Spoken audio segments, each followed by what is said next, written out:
आखिरकार सपा कांग्रेस ने हाथ मिला लिया। इंडिया गठबंधन में सीट शेयरिंग की शुरुआत यूपी एमपी की सीटों पर समझौते के साथ हो गई है। उत्तर प्रदेश की 80 लोकसभा सीटों में से 17 सीटें कांग्रेस के लिए छोड़ी गई है। वहीं मध्य प्रदेश की 29 सीटों में से कांग्रेस ने एक सीट समाजवादी पार्टी को दी है। हालांकि इस समझौते में सबसे ज्यादा चर्चा खजुराहो लोकसभा सीट की हो रही है। बीजेपी के प्रदेश अध्यक्ष वीडी शर्मा की संसदीय सीट पर कांग्रेस ने मैदान छोड़ दिया है, लेकिन सपा के लिए मैदान उतना भी आसान नहीं है जितना सोचा जा रहा है। देखिए ये खास रिपोर्ट। अंत भला तो सब भला, क्या समझे? तो क्या माना जाए? आप समझदार हो? सर गठबंधन होगा सीट शेयरिंग को लेकर होगा। के विवाद छिड़ा हुआ है। कोई विवाद नहीं है, आपके सामने सब चीजें साफ हो जाएंगी बहुत जल्दी। तो सुना आपने, सपा प्रमुख अखिलेश यादव इस गठबंधन को लेकर पूरी तरह से कॉन्फिडेंट नजर आ रहे हैं। लेकिन अब एमपी की खजुराहो लोकसभा सीट के सियासी हालात भी देख लेते हैं। साल 1999 इस साल कांग्रेस के सत्यव्रत चतुर्वेदी आखिरी बार यहां से सांसद चुने गए थे।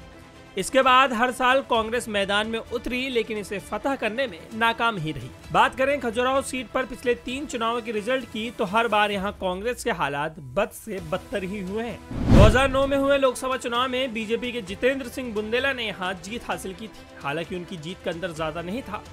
इस चुनाव में सपा उम्मीदवार तीसरे स्थान पर रहे थे। 2014 के लोकसभा चुनाव में सीट पर बीजेपी ने इतिहास ही रच दिया था। बीजेपी के नागेंद्र सिंह ने 2,47,000 की लीड से जीत हासिल की थी। कांग्रेस को करारी शिकस्त मिली थी और सपा का वोट परसेंट डबल हुआ था। 2019 के लोकसभा चुनाव में बीजेपी के वीडी शर्मा ने इस सीट पर इतनी बड़ी जीत हासिल की कि सारे रिकॉर्ड टूट गए। इस चुनाव में कांग्रेस की कविता राजे की शर्मनाक हार हुई। समाजवादी पार्टी शुरू से ही चाह रही थी गठबंधन हो, लेकिन थोड़ी देरी हुई है क्योंकि हमारे यहाँ पे सामने भाजपा खड़ी है। लेकिन इस बात की मैं सभी समाजवादी पार्टी के लोगों को और कांग्रेस के लोगों को बधाई देना चाहती हूँ कि गठबंधन आखिरकार अपने डेस्टिनेशन पे पहुंच गया है। और आप देखेंगे कि इसके परिणाम बहुत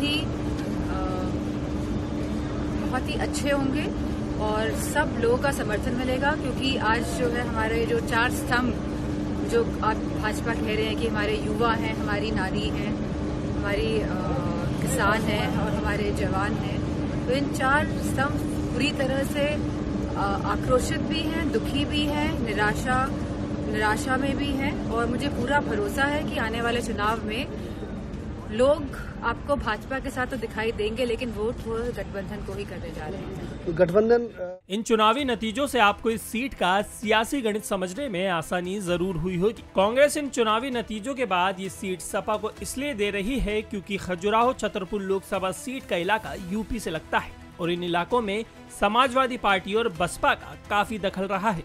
सपा का यूपी से सटे एमपी के जिलों में अच्छा खासा वोट बैंक माना जाता है। अक्सर सपा के उम्मीदवार यहां से जीत कर आते रहे हैं। इस सीट शेयरिंग के बाद सिर्फ खजुराहो ही नहीं, एमपी की दूसरी सीटों पर भी कांग्रेस को इसका फायदा होगा। बीजेपी के मिशन 29 की काट के तौर पर कांग्रेस का यह दाव कुछ हद तक बीजेपी की टेंशन बढ़ा सकता है। हालांकि खजुराहो लोकसभा सीट पर बीजेपी को हराना इतना भी आसान नहीं है। अब सपा और कांग्रेस की ये जोड़ी बीजेपी को धूल चटा पाएगी या नहीं, ये तो वक्त ही बताएगा। यदि आप ये वीडियो YouTube पर देख रहे हैं तो हमारे चैनल को सब्सक्राइब करें और बेल आइकन को दबाना ना भूलें। अगर आप Facebook पर ये वीडियो देख रहे हैं तो हमारे पेज को लाइक करें। आप हमारे WhatsApp चैनल बंसल न्यूज को फॉलो कर हर दिन लाइव अपडेट्स भी पा सकते हैं।